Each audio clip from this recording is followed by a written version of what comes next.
But hey, we gotta hire the best, right? Trump's new transportation secretary is panicking right now as an embarrassing video from his past just leaked online. At the real world is Sean's not a lumberjack, he's a Chippendale dancer.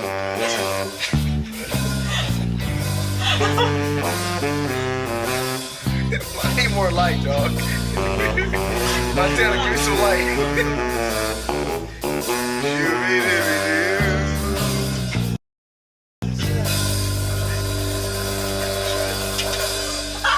Get my boy putting in reaction of the crowd. Sean was really pushing the limits. He wanted to see Montana's mountains. Want to give them to us? But she wasn't ready to reveal the peaks. Oh no, seems as I learned my lesson in Puerto Rico. Yeah. Of course, on this trip, I had to ask about everyone's favorite topic, SEX.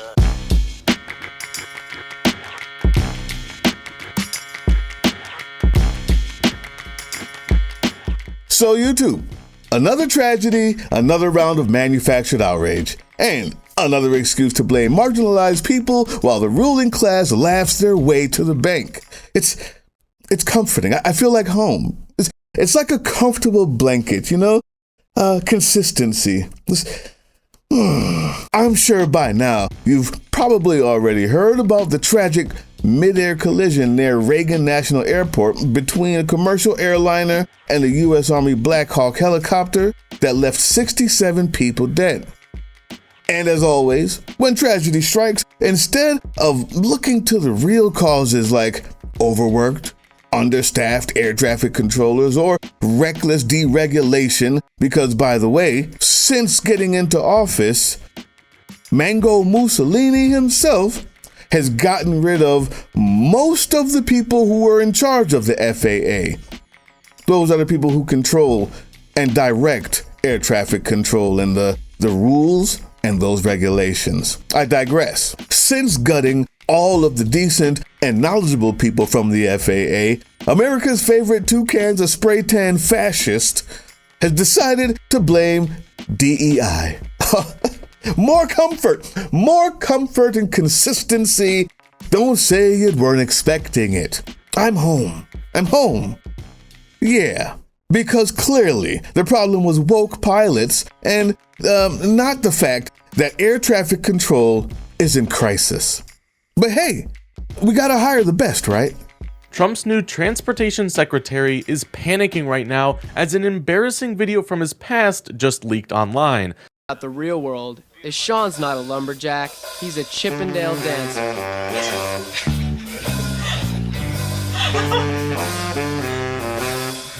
I need more light, dog.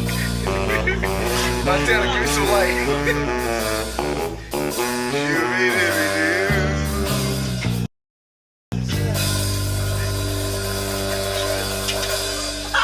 Get my boy putting in reaction of the crowd.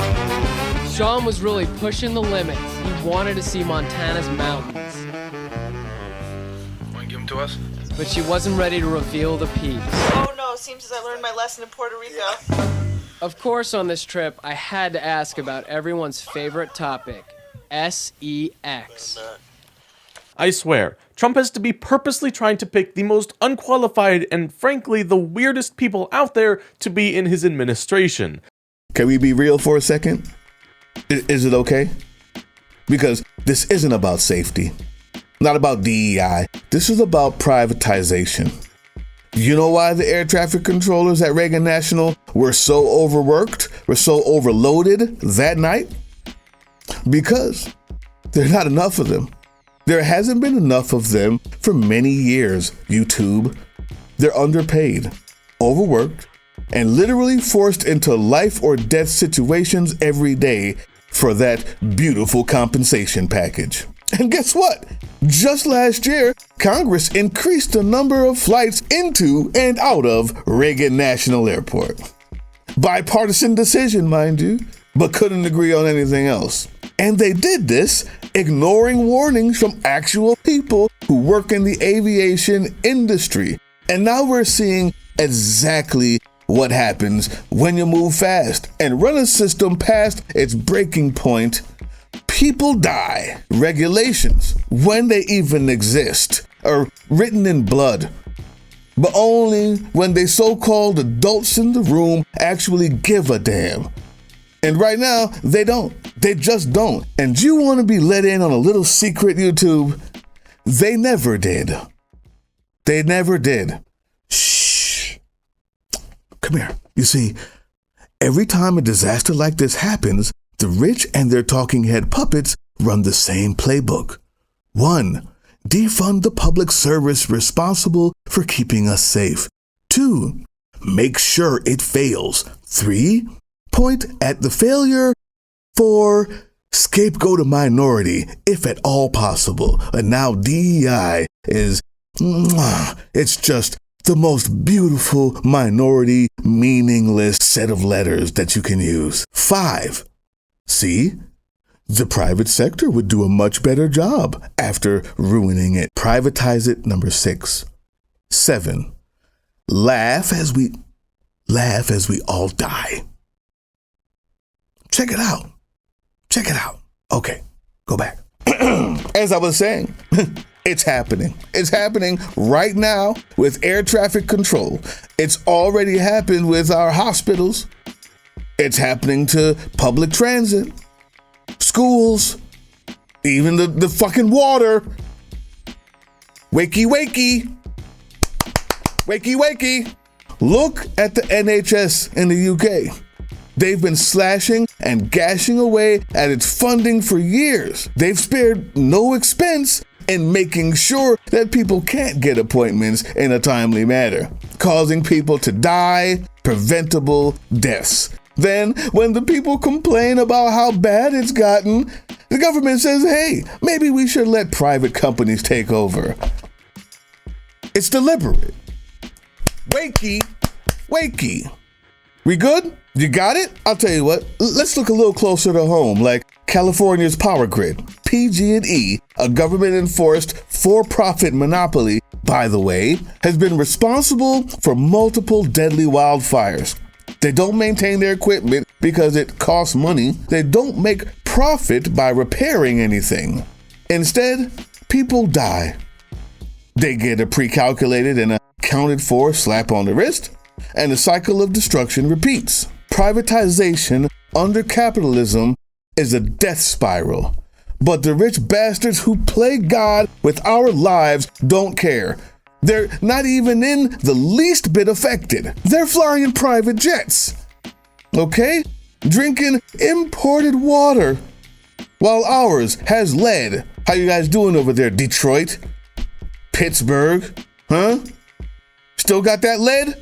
Listen, these people, they live in their own version of reality, carefully constructed to satiate their California redwood-sized egos. All the while, they rape our reality of everything decent, shit on it, and then try to sell it back to us at a higher market rate. And somehow people still act shocked when things collapse. No. It is the order of business. It is a comfort blanket. It is a consistency more consistent than anything else you could possibly think of. Trump and his cultists, let's just call them that, needed someone to blame, and they picked DEI.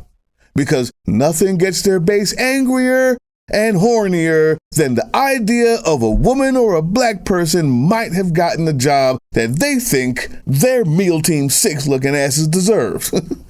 No, Randy, the pilot wasn't a transgender, woke Antifa black person. And no, you most certainly couldn't operate an air traffic tower, much less properly breathe. You Darth Vader sounding idiot. This isn't about merit, which never existed in the first place. It's about greed. It's about deliberate neglect. It's about privatization and killing us.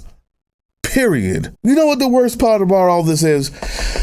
The victims' families now have to deal with his circus of fridge temperature IQ cultists. The family of the deceased female airman had to hide her name at first because they were afraid that Trump's brown shirts would harass them. The families of the dead are being used as props to fuel more hatred and division, all because the right wing is still just too afraid to just outright say the N-word. So what do we do, YouTube? What do we do, Political Drain family? Because we can't exactly build our own parallel airline industry. But for starters, we can look out for each other. Because when disaster strikes, our only real safety net is each other. The government isn't coming to help. The corporations sure as hell aren't coming to help. We build community. We build mutual alternative networks. We support the victims and their families. We're building one here called the Resistance. There's others as well. You must give your time, money, and efforts to the nonprofits out there that you know work, to the people who help people on the ground, because these are the only ones left. And join your resistance. I'd hope it'd be mine, but right now we're actually kind of full. So I'd much rather you find one. Find one. And as we get through all the vetting process and open up again, I'll let everybody know. That's how you fight back. Your enemy isn't immigrants. Your enemy isn't DEI. Your enemy isn't trans people or women or black people getting hired. The enemy is the billionaires and their puppets who are destroying everything we care about. The enemy is privatization. Remember that word. That's this video's point. And unless you do something about it, they will not stop. So let's make them stop. Don't fall for their bullshit, okay? They want us divided. They want us distracted. They want us fighting over the scraps they leave behind for the dogs under the table. We have to look past the noise. We have to look past the noise and see the game for what it really is. If we don't, people, we already know how this ends. And I plan on it not ending that way. I think you should too. First takeaway, you have to give time, effort, and money to the organizations that aren't run by the oligarchs. You have to support them. They are the only ones. They are the wall between privatization and help, especially when disaster strikes. Number 2, find your resistance point. Right now, we're closed for the opening of a resistance. Anybody who emails us is, we're already backlogged. We have to vet everybody. So while that process is taking place, when it opens up, we'll let you know. But there is more. The Sons of Liberty has the Discord. In your state, I guarantee you, if you look, there's people helping out. There's ways to help. Spread the word. To give back. Look for them. But tomorrow is the 5th of February, and I want you to listen to this because this is how we fight back. Listen to this. It's so important. I was on a big call tonight with Indivisible, Working Families Party, and Move On, and I want to share what we talked about and the plan for this week. Elon Musk and a bunch of literally 18 to 24-year-olds that he has sort of recruited for this end have basically infiltrated the U.S. Treasury and have taken control of all of the computers. They have fired everybody, and they are in there, and no one knows what they're doing. So the other part of this, and I'm going to explain how they're related, is that this week also, the Senate is going to be voting on a guy named Russell Vogt, who is nominated to run the Office of Management and Budget. He is the author of last week's attempt to freeze all government funding.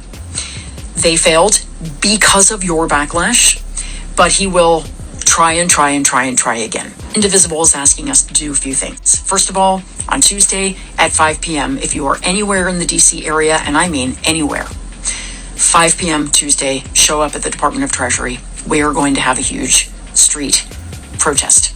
We are showing up physically to protest what is happening. Also, Indivisible is asking us to not just call our representatives, our senators especially, to tell them no on Russell Vogt and no on what's happening right now with Elon Musk. They are asking us to go in person to their offices. Now, I know you are immediately like, no way, I'm not doing that. But listen, you guys, I have done this many times. I have gone to meet with my senators and my House representative, not the lawmakers themselves, but their staffers, many times because I'm an Indivisible member and I have been for a long time. And we do this once a month. We have regular meetings. It's not that scary. These people work for you. You are literally their employers. Okay, you can go to in DC and you can show up to that protest on Tuesday with Indivisible. Do it. Show up. If you can show up to the local office of your senator and talk to his or her aides, do it. Take a couple of buddies, show up, talk to them for a few minutes. Doesn't matter if your senator is a Democrat or Republican, Indivisible has key talking points that you can use depending on your senator's party. You can't do either of those things. Call, send an email, get ResistBot. It will send an email for you.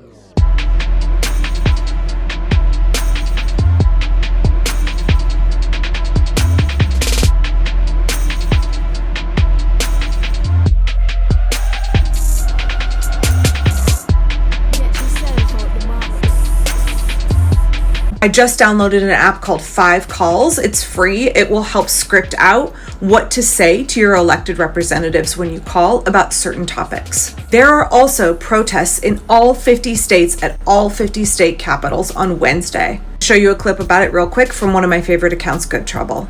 Hey, there are protests scheduled in every single one of our 50 states at your state capital on February 5th. You should go.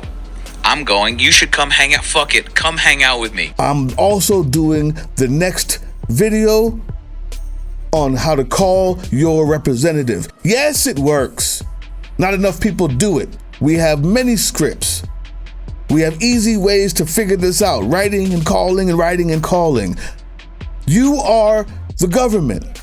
Of the people, by the people, for the people. Right now we're under coup by Elon Musk rat because nobody in Congress believes that there's a price to pay for allowing this to happen instead of calling the DC police and getting him arrested because what he's doing is illegal. Call them about it. I'll have something about that to make it easy for everybody. I know it's hard for everybody to understand. It's not something we do every day. It's time. Get active, fight back, or we lose it all, period. Share this. Educate yourself, educate others, and then come back for more. Follow us on all these things you see here, and our link tree is in the description. Maybe even get some merch.